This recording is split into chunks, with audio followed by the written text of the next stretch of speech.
ready to sound the smoke alarm to see if my kids wake up, if there was a real emergency. Here we go.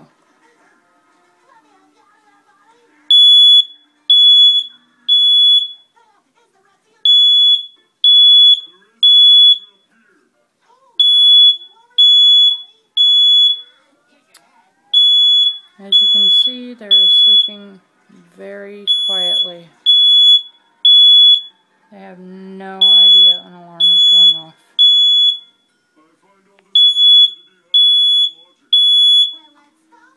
Now I stop the alarm and I'm going to yell at them in my voice to see if that wakes them up. Izzy! Daniel, wake up! Daniel! Izzy, wake up! Isabel! Daniel, wake up! Izzy! Wake up! Daniel, wake up!